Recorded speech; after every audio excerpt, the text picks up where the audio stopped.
Bonjour à tous et bienvenue. Je crois que le son va être un peu meilleur, hein. La dernière fois, j'avais oublié de mettre mes écouteurs. Il était pas loin, il était juste ici à côté, mais il était quand même trop loin pour que le son soit excellent, hein. Alors, je m'excuse encore une fois pour la qualité du son de la vidéo d'introduction. Et sans plus tarder, on commence notre cours sur le royaume des cieux. Et pour bien comprendre la notion du royaume, il faut retourner dans l'Ancien Testament, hein. Et c'est pour ça qu'on va passer 2 ou 3 cours dans l'Ancien Testament pour comprendre quelle était la compréhension que les Juifs avaient du royaume, hein. Car les prophéties disaient que le Messie devait rétablir le royaume d'Israël, hein. Et pour les Juifs, royaume d'Israël et royaume de Dieu étaient synonymes. Et Jésus ne leur a pas donné un royaume national comme ils s'attendaient. Et c'est la raison principale pour laquelle il a été crucifié, hein. Et que plusieurs de ses disciples l'ont abandonné, hein. Quand il est rentré à Jérusalem, la foule l'accueillait et voulait le couronner roi, hein.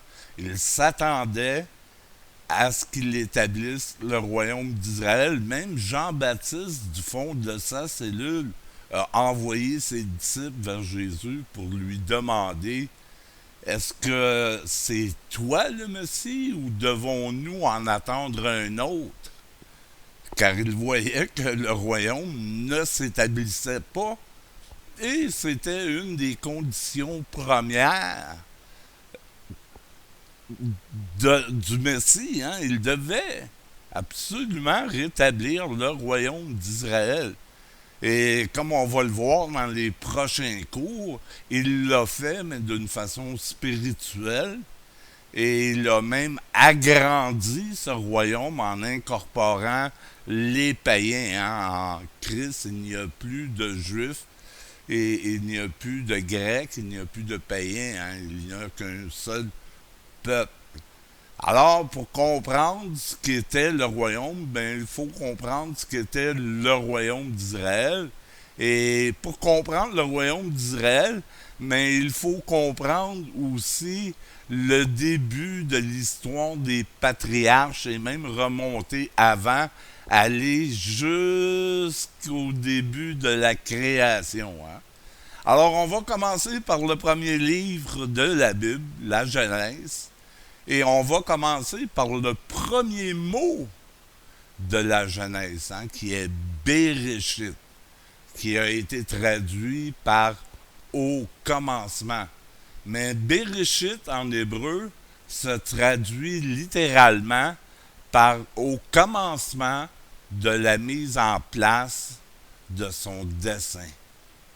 Et il faudra plusieurs siècles pour qu'on puisse avoir une pleine illumination sur ce qu'était ce dessein de Dieu, hein, lorsque l'apôtre Paul nous parle du bienveillant dessein de Dieu qui était de réconcilier toutes choses avec lui-même, tant les choses qui sont dans les cieux que les choses qui sont sur la terre, hein. Alors, Paul nous parle de ce bienveillant dessein, hein, un bienveillant plan, hein. Il y en a qui croient que tout a été créé à partir du Big Bang, hein. Moi, je nie pas le Big Bang, hein. Le livre de la Genèse, c'est pas un traité cosmologique et ce n'est pas un traité de science, c'est un traité de théologie, hein. Alors, s'il y a eu un Big Bang ou non, c'est pas à moi de répondre ces choses. Je n'ai pas les connaissances pour. Mais une chose que je peux demander, par exemple, s'il y a eu Big Bang, mais dites-moi qui a allumé la mèche, hein? Les scientifiques nous parlent de ce fameux mur de plantes, hein, où ils ne peuvent pas aller plus loin avec leurs appareils sophistiqués pour voir dans l'univers. Et ils arrivent à quelques millionièmes de seconde, en 1.1 et 24 zéros. Hein, c'est un court temps. Ils sont si près, mais ils n'arrivent pas à voir et ils n'arriveront pas à voir avec les yeux de la chair. Il y a quelque chose derrière ce mur qui fait une barrière aux scientifiques. Ils ne peuvent pas s'expliquer ce qu'il y a derrière.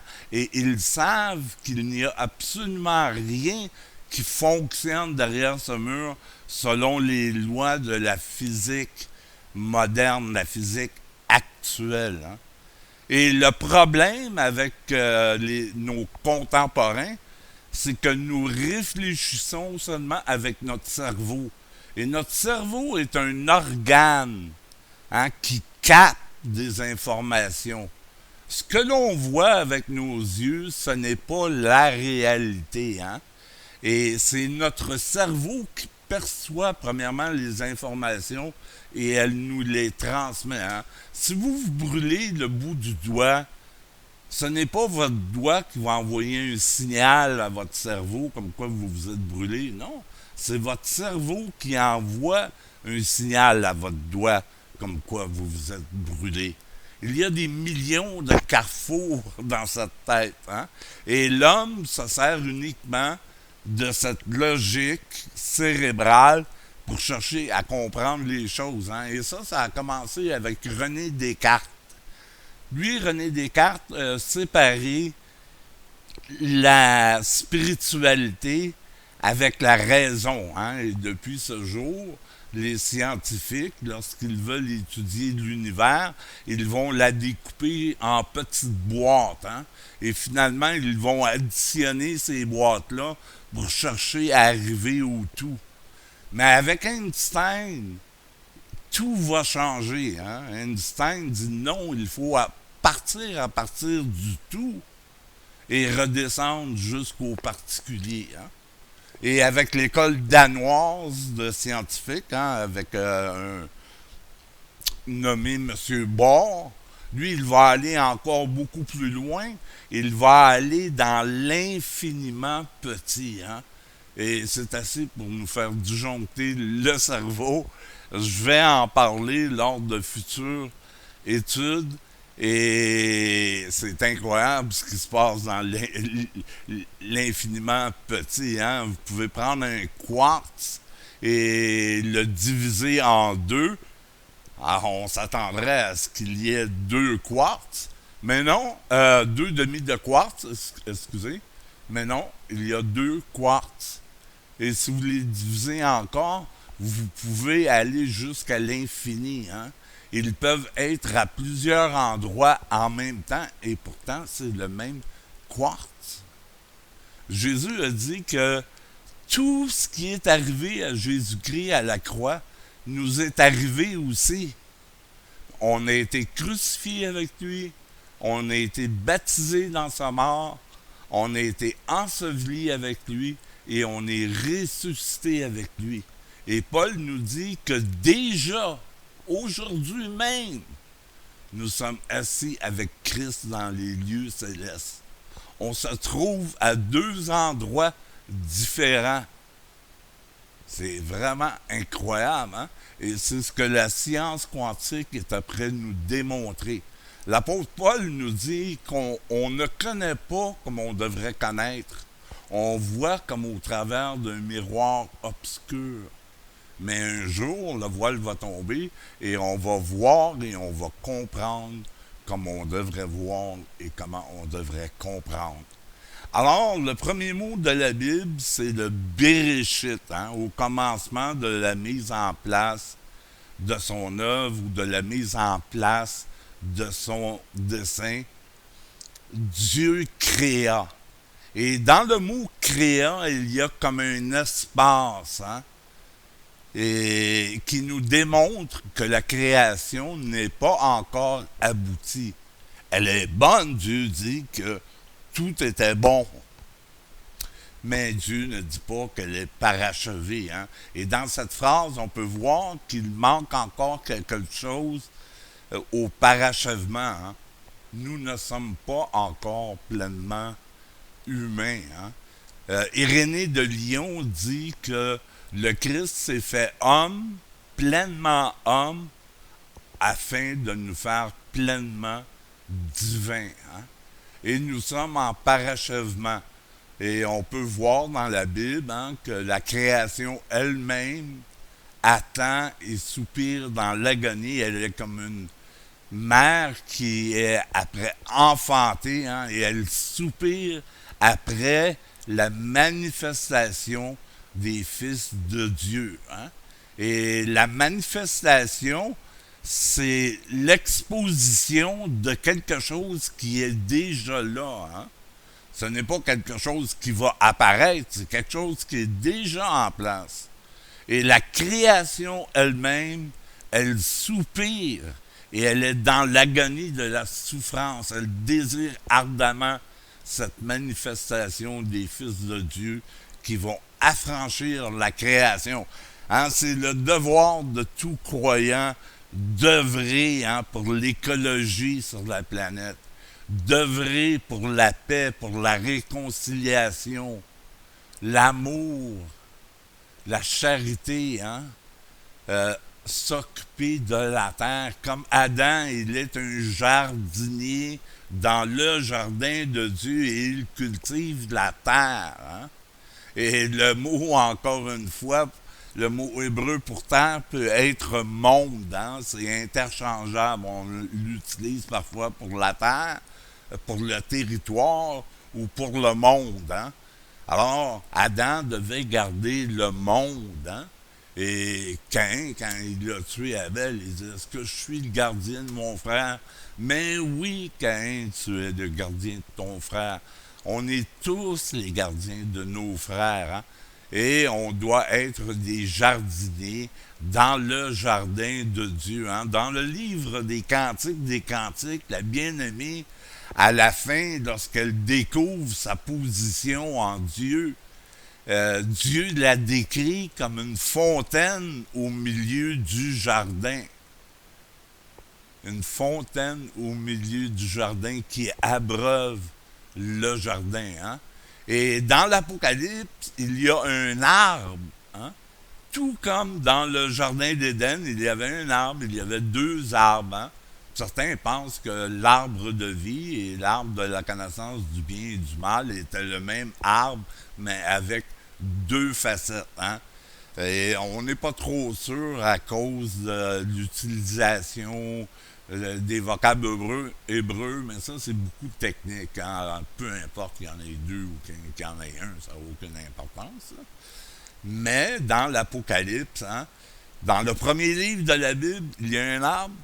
Dans le dernier livre de la Bible, il y a un arbre aussi pour la guérison des nations. Hein? Et dont les feuilles servent à la guérison des nations. Hein? Vous savez, dans la Bible, l'homme est comparé à un arbre. Hein? Le juste, il est comme un arbre planté près des eaux vives, hein, nous dit les psaumes.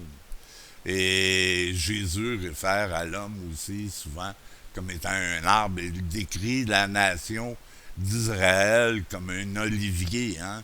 Et Paul nous dit que cet olivier était l'olivier franc, tandis que nous, on était retranchés d'un olivier sauvage hein, pour être hantés à l'olivier vivant. Hein? Alors, pour former qu'un seul arbre, une seule nation de plusieurs peuples différents. Hein? Et l'homme, il est comparé à un arbre dans la Bible. Hein? Il doit porter des fruits, hein? Des fruits. La Bible nous parle beaucoup des fruits de l'esprit. Alors, il y a un arbre avec des feuilles hein, qui portent leurs fruits à chaque saison pour la guérison des nations dans l'Apocalypse. Et je crois que ces arbres sont simplement des hommes. Hein? Et il y a un aveugle à quelque part dans la Bible, je me souviens plus trop où il recouvre la vue Et il y a des hommes devant lui, mais tout ce qu'il voit, c'est des arbres. Hein. Alors, il y a toute une symbolique de l'arbre dans la Bible. Ça serait beaucoup trop long d'explorer ce domaine dans ce cours-ci. Hein. Mais si vous voulez, je peux le mettre. J'ai un texte sur la symbolique de l'arbre. Je peux le mettre dans la section discussion de l'événement. Alors, le Bereshit, au commencement de la mise en place de son œuvre, Dieu crée, hein, il y a une intention. Dieu nous connaissait dès le début de la création. Hein. Dans les psaumes, c'est dit, tu me connaissais avant même que je fusse formé dans le ventre de ma mère. Hein. Et Dieu nous connaissait parce qu'on faisait partie d'une matière principale d'où nous sommes tous issus. Hein. Et les scientifiques, encore une fois, nous disent que cette matière, elle était minime. Hein. C'était des millièmes de fractions de... c'est minuscule, hein, c'est même pas visible à l'œil nu, hein, c'est comme 0,1 avec 48 zéros. Mais il y avait tellement d'énergie dans cette matière. Et les scientifiques nous disent que lorsque le Big Bang, lorsque cette matière a éclaté, ça a pris à peu près quelques secondes pour que tout l'univers soit formé. Hein? Et aujourd'hui, on apprend que derrière cet univers, il y a une multitude d'univers. Et en sciences quantiques, on nous dit qu'il y aurait peut-être une multitude de dimensions. Hein? Alors, de l'infiniment petit à l'infiniment grand, on passe à un infini de dimensions. C'est incroyable, hein? C'est assez pour disjoncter vos rêves ce soir. Pensez à ça. Moi, je me souviens quand j'étais jeune, excusez, mais je fumais un petit joint, puis je regardais le ciel, je regardais les étoiles, puis je me posais toutes sortes de questions sur mon origine. Hein? Puis j'allais loin dans ma tête, mais jamais j'aurais imaginé un monde multidimensionnel. Hein? Jamais j'aurais pensé à un infiniment petit. Le monde scientifique n'arrive même pas à voir le bout de l'infiniment grand. Et maintenant, il découvre qu'il y a un infiniment petit. Et il est aussi grand que l'infiniment grand et il n'en voit pas le bout. Et tout ce qu'il voit dans ce monde, ce sont des réactions qui sont complètement contraires aux lois de la physique actuelle. Fait que c'est vraiment incroyable. Hein? Alors, on lit dans le livre de la Genèse aussi qu'au début, il y a un tohu-bohu, hein, une désolation. Hein? On lit que la terre était informe et vide. Hein? Tohu-bohu. Hein? Informe et vide ne veut pas dire vide. Elle est informe, elle n'est pas formée. Hein? Et c'est la matière. Hein? Avant, il est tiré de la terre. Il est tiré de la matière où réside toute cette énergie. Hein? C'est pour ça qu'il porte en lui l'ADN de Dieu. Hein? Dieu a soufflé dans ses narines un souffle de vie. Hein? C'est une image. Mais l'homme porte en lui le souffle de Dieu. Il y en a qui disent, oh, Dieu n'est pas dans tout le monde, il est seulement dans le cœur des chrétiens. Ah oui? Mais comment ils font pour vivre? Ils ne respireraient même plus de CO2, ils seraient dans une tombe en décomposition si Dieu ne serait pas en eux, car Dieu soutient toutes choses. Toutes choses sont de lui, par lui et pour lui. Il donne son souffle à tout ce qui existe. Hein? Et si Dieu n'est pas en eux, mais ils ne vivent tout simplement pas. Dieu est omniprésent et c'est lui qui soutient toutes choses. Comme j'ai dit dans l'introduction, vous pouvez donner le nom que vous voulez à Dieu. Hein. Je ne parle pas du Dieu judéo-chrétien. Hein. Je ne classifie pas Dieu dans un mouvement ou dans un groupe ou dans une théologie ou dans un dogme ou dans une appartenance religieuse. Hein. Je parle de Dieu, de la cause première. Hein. Je parle de l'énergie céleste, de l'esprit divin qui est en chacun de nous. Hein. Et c'est par cette force que nous vivons. Et c'est par cette force que nous sommes appelés à diriger ce monde, hein, à veiller sur ce monde, à veiller sur les uns les autres, à veiller à la réconciliation du monde. Hein. Bénissons les pieds de ceux qui sont porteurs de paix. Paul dit que Dieu était en Christ, réconciliant le monde avec lui-même, ne lui imputant point son péché. Hein. On a vu la définition lors de l'introduction. Le péché, c'est pas une chose énorme. Ça peut être une chose énorme, comme ça peut être une chose minuscule. C'est simplement de manquer la cible, d'être en dehors de notre axe. Hein. Alors, Dieu, il est venu pour nous réconcilier avec lui-même. Hein. C'est pas lui qui avait besoin d'être réconcilié avec nous, c'est nous qui avions besoin d'être réconciliés avec lui. Et la Bible nous dit que nous aussi, nous avons reçu le ministère de la réconciliation. Hein. Alors, tout comme Adam, on est des jardiniers dans le monde et on doit veiller à ce monde. C'est ça le royaume de Dieu. C'est de veiller au monde. C'est pas de gouverner comme des empereurs, comme des ducs, des princes ou des rois sur le peuple. Hein? Non, non, Jésus nous dit qu'il n'en soit pas ainsi parmi vous. Hein? Vous voyez comment les grands de ce monde, hein, dirigent. Hein? Et non, il ne doit pas en être comme ça parmi vous. Hein? Et c'est l'amour qui doit prévaloir. C'est l'amour qui va triompher. Et personnellement, je crois que l'amour, elle est supérieure au mal. Hein? Grégoire de Nazianze, un des pères de l'Église, a dit que le mal n'a pas une substance égale au bien pour qu'elle puisse demeurer éternellement. Le mal est appelé à disparaître. C'est l'amour qui va triompher. Cette histoire, elle va bien finir, cette histoire. Et c'est pour ça qu'on peut avoir le cœur rempli d'espérance. Hein?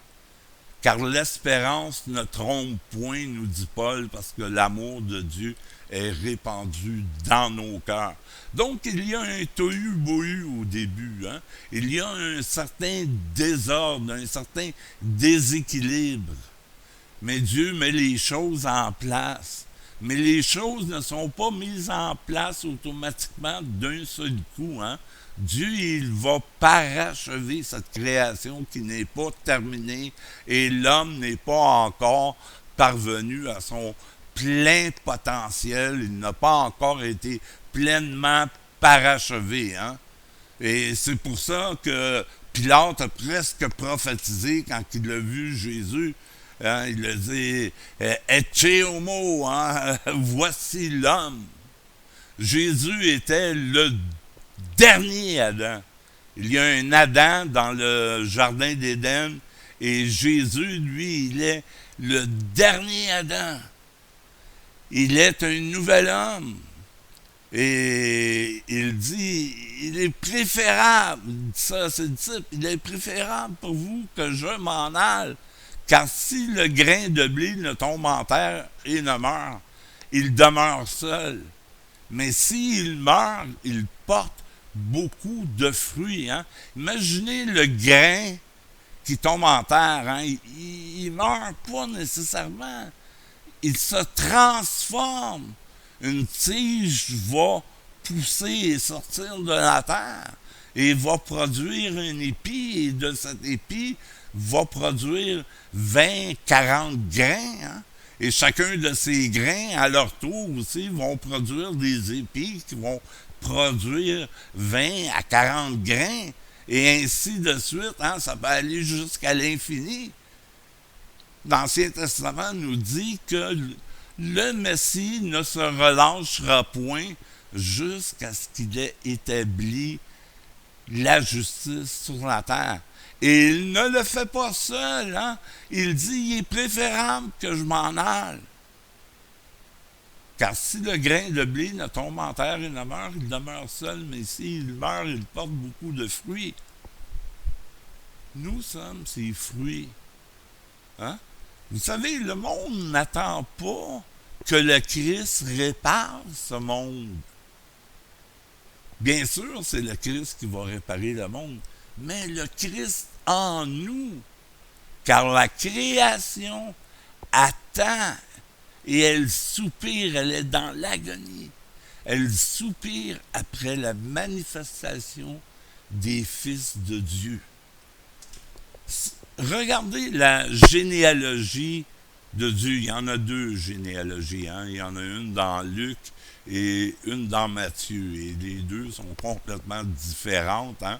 Pour deux raisons théologiques qui sont très différentes. Et encore une fois, je vous explique ces choses-là très vite. Hein? Je n'ai pas le temps de m'attarder là-dessus. On a un projet commun qui est le royaume des cieux. Alors, je ne peux pas rentrer dans tous les détails, mais je vous explique quand même ces choses en passant.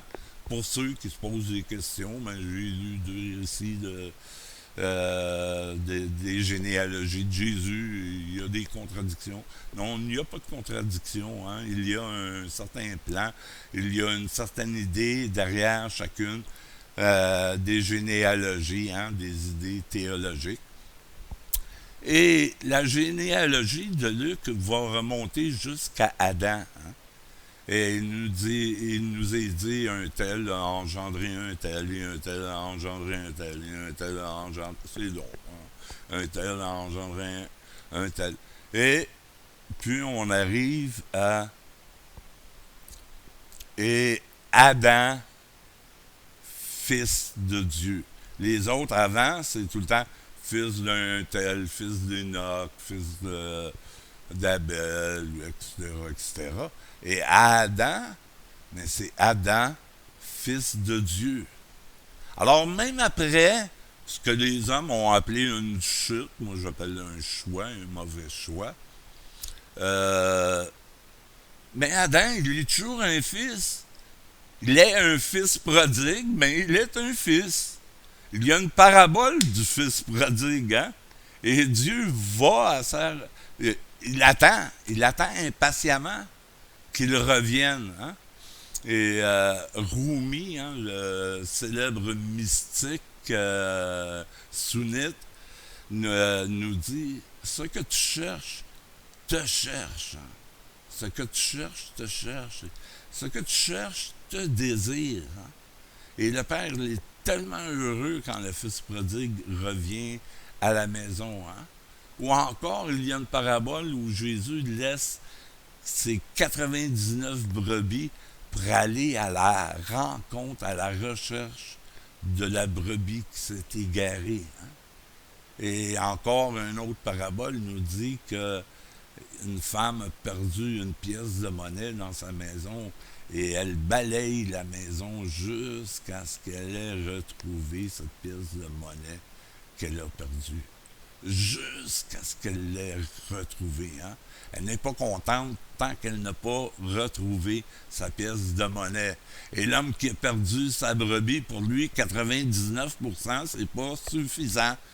S'il y a un incendie chez vous et que votre famille est en feu dans l'incendie et vous arrivez à rescaper 2 personnes alors qu'il y a 10 personnes dans la maison, vous ne vous dites pas « Ah ben, c'est quand même pas pire, hein? J'ai eu un 5e, c'est comme ça, je peux me contenter de ça, c'est quand même pas pire, c'est pas si mal, ça aurait pu être pire. Hein? » Non, vous voulez avoir 100%, ce sont vos bien-aimés qui sont à l'intérieur de la maison.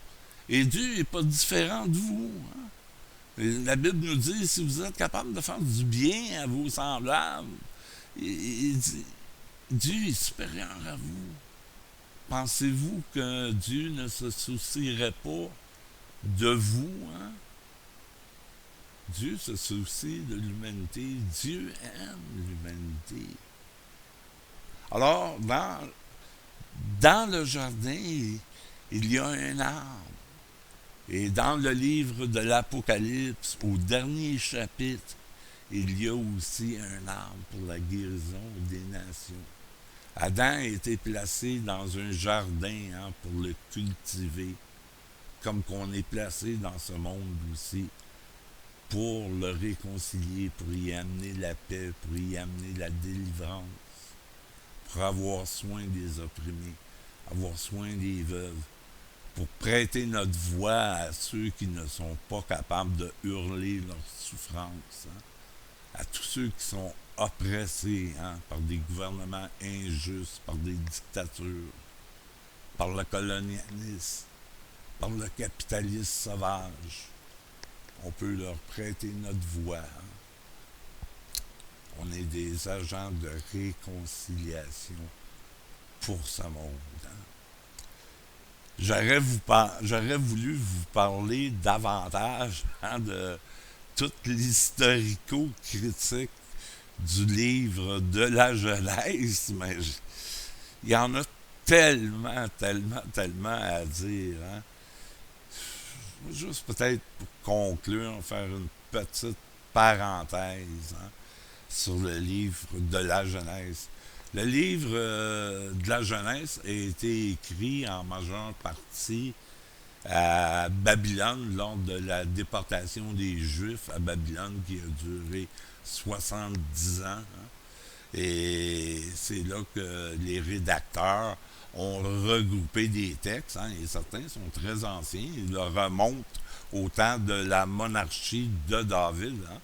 Alors, bien sûr qu'il y a quelque chose d'historique, et même les textes qui remontent à David, à l'époque de David, vont beaucoup plus loin dans l'histoire, hein, car traditionnellement, on se communiquait les choses de bouche à oreille, et quand l'écriture a été inventée, ben, on rassemblait ces traditions. Parfois, il y avait différentes traditions, hein.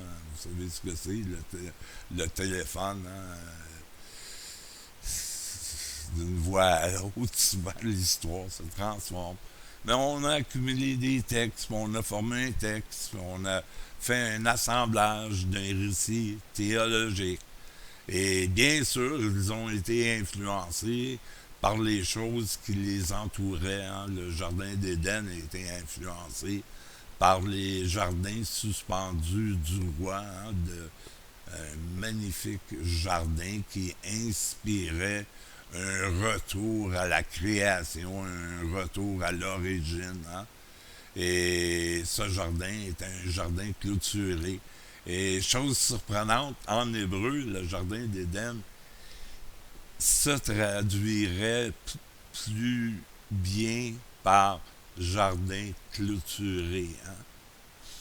Une autre chose qu'on peut dire de l'environnement des Juifs qui ont été déportés à Babylone, c'est que Ésaïe, dans son livre, nous parle de des fils de Télassar qui sont en Éden. Mais certaines traductions nous disent les fils d'Éden qui sont à Télassar, hein. Télassar, c'était une ville de la Syrie. Et il nous parle des fils d'Éden. Qu'est-ce que les fils d'Éden viennent faire? Des milliers d'années avant que l'Éden n'existe plus, puis on nous dit qu'il n'y a jamais eu personne en Éden à part Adam et Ève. Ésaïe, lui, nous parle des fils de Télassar qui étaient en Éden. Et Ésaïe nous donne plusieurs récits de création, hein. Bien sûr, ce sont des récits mythiques et souvent des récits avec une cosmologie très antique, hein, très archaïque, hein. On dépeint la création du monde comme Dieu étant une toile dans le ciel et il plante des étoiles. Hein. C'est très différent. Hein. La Terre, elle est soutenue sur 4 colonnes. Hein. Et il y en a qui disent non, non, ceux qui veulent prouver à tout prix que la Bible disait que la Terre était ronde. Non, ils ont la même cosmologie que partout ailleurs dans le monde. Hein. Où il est dit que Dieu traça un cercle autour de la terre. Si vous lisez correctement dans l'hébreu, c'est Dieu traça un cercle autour du dôme qui est au-dessus de la terre. Hein?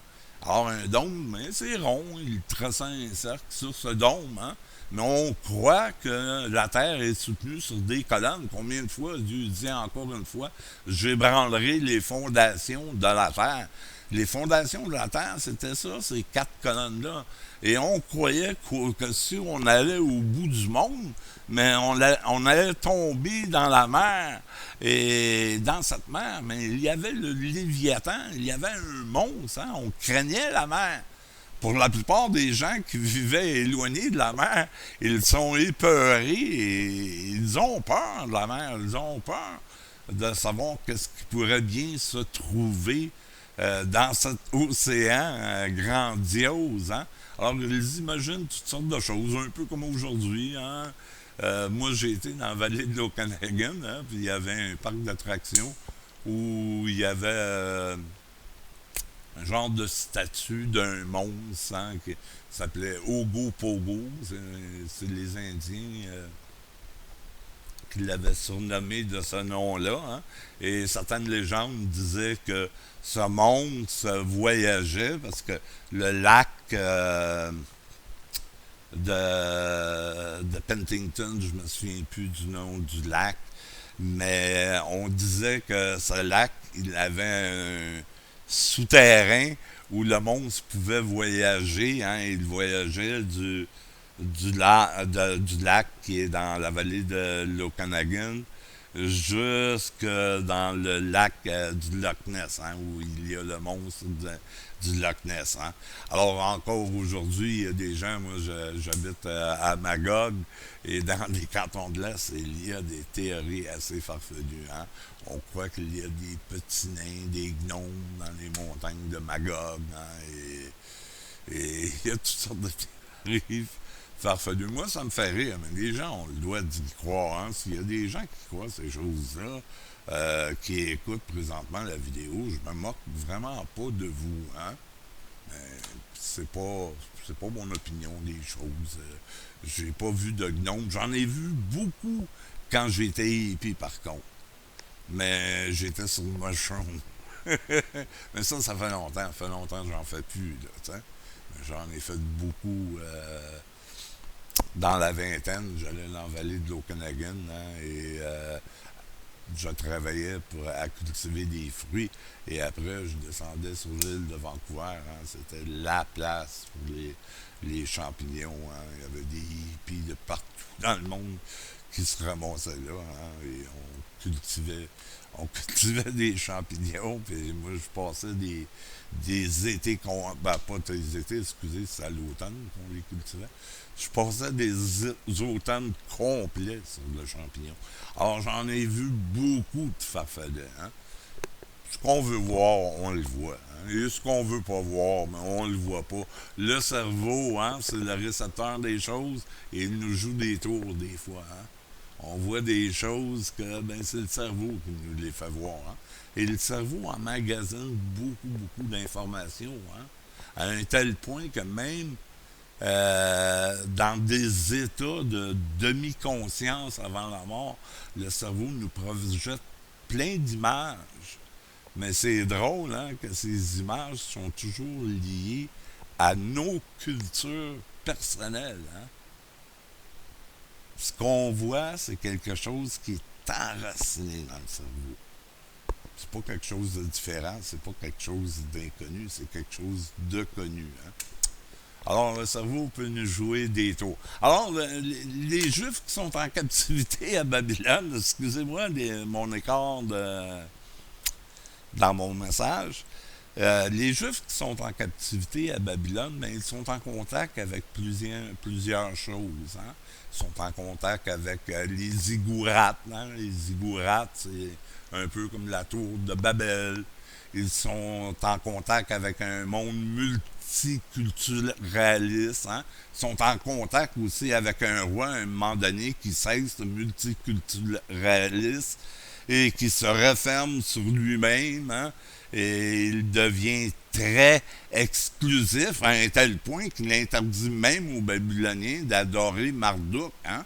Et il interdit aux Juifs d'adorer Yahweh. Il interdit à tous les peuples sous sa domination d'adorer le Dieu de leur choix. Hein? Alors, quand Cyrus arrive, hein, Cyrus le Mède, le Perse, Cyrus le Perse, quand il arrive, et les anciens de la ville sont à la porte de la cité pour y remettre les clés. Débarrasse-nous de notre roi. Hein? Ils l'attendent comme un messie, comme un sauveur. Et dans les récits de Marduk, Marduk dit qu'il le tient par la main pour terrasser les nations. Et on a retrouvé le cylindre de Cyrus. Et il est affiché aux Nations Unies. Hein, et il a influencé le code moral. C'est incroyable quand même. Hein? C'est la première charte des droits humains. Cyrus a libéré les peuples et il leur a donné une liberté de religion. Et il a même permis que les Juifs retournent dans leur pays d'origine.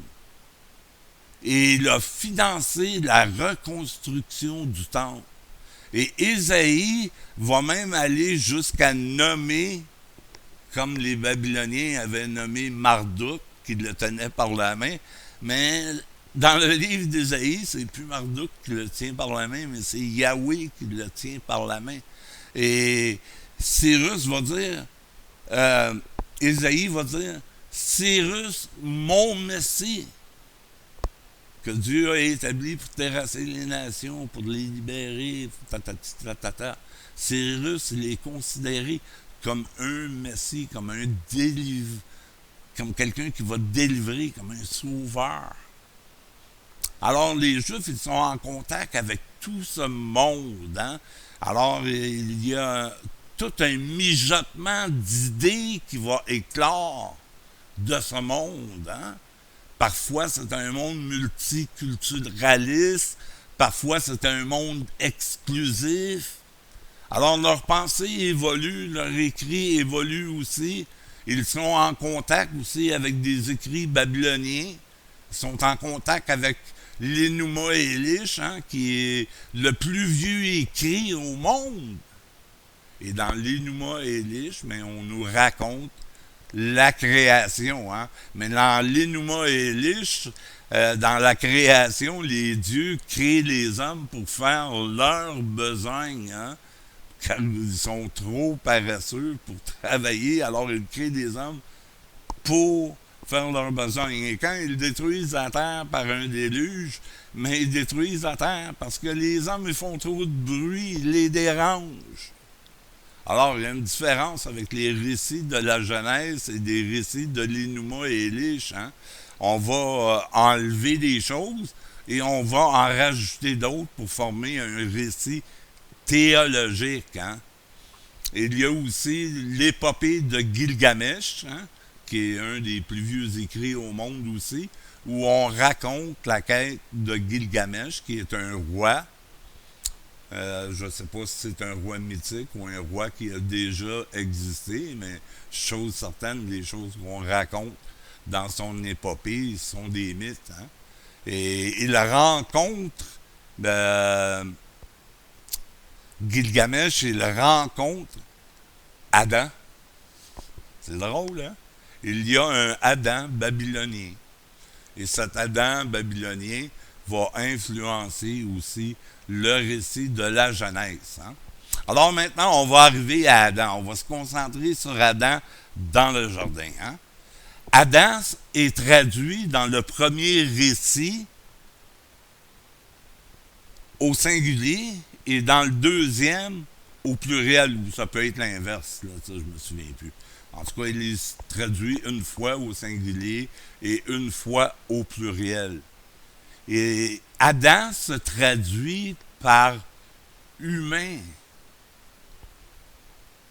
Et l'apôtre Paul nous dit bien sûr, par un seul homme, le péché est entré dans le monde, et par un seul homme, le péché en est ressorti. Hein?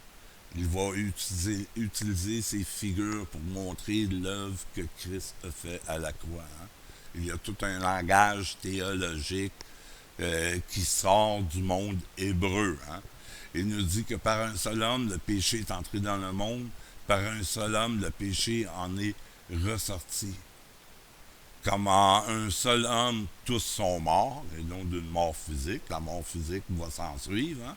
Mais c'est une mort spirituelle. J'ai parlé des degrés de conscience dans l'introduction. Hein? Il y a une conscience supérieure, celle qui est d'avoir une communion avec Dieu. Adam s'entretenait dans le jardin tous les jours avec Dieu. Hein? Et il y a cette conscience inférieure où l'homme est séparé. Hein? Paul dit, c'est dans notre entendement qu'on était séparé de Dieu. Hein? Alors l'homme se sépare de Dieu dans son entendement. Alors il y a 2 degrés de pensée. Hein? Et l'apôtre Paul nous dit, comme tous meurent en Adam, tous revivront en Jésus-Christ. Hein? Alors il prend une analogie, il nous parle du premier homme et du deuxième homme, et il nous dit que Jésus-Christ, il est le dernier Adam. Hein? Et quand Ponce Pilate voit Jésus venir, il dit, voici l'homme. Jésus est ce que nous devons devenir. Il a été tout ce que nous devons être. Il aimait parfaitement les gens. Jamais il n'a rejeté une personne. Jamais.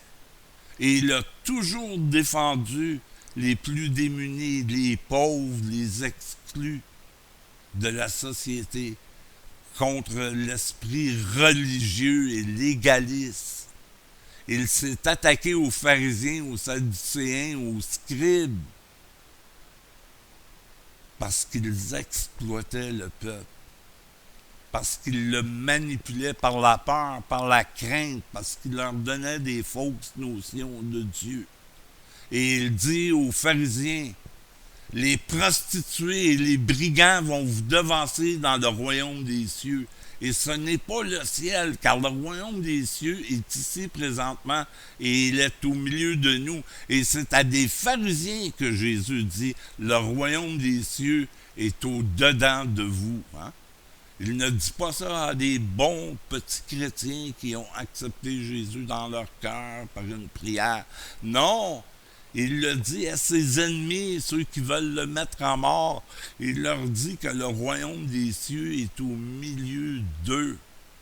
Hein? Et nous pouvons découvrir tout le potentiel de ce royaume qui est en nous. Et nous pouvons transformer ce monde, le transfigurer, parce que nous sommes des agents de réconciliation. Hein? Et si Jésus était le dernier Adam, mais nous sommes les héritiers de ce nouvel homme, et nous aussi, nous sommes un nouvel homme. Si quelqu'un est en Christ, il est une nouvelle création. Les choses anciennes sont passées, toutes choses sont devenues nouvelles, nous dit l'apôtre Paul. Christ en moi, l'espérance de la gloire. Nous avons été unis à lui pour ne former qu'un seul. Et la création entière, elle soupire après la manifestation des fils de Dieu. Je vous remercie beaucoup d'avoir été attentifs. J'espère que je n'ai pas été trop long. Puis ce fut encore un plaisir de vous avoir avec moi. Et j'espère que vous allez être des nôtres au prochain enseignement. Merci beaucoup d'avoir été là. Je vous souhaite une bonne journée, une bonne semaine. Bye bye.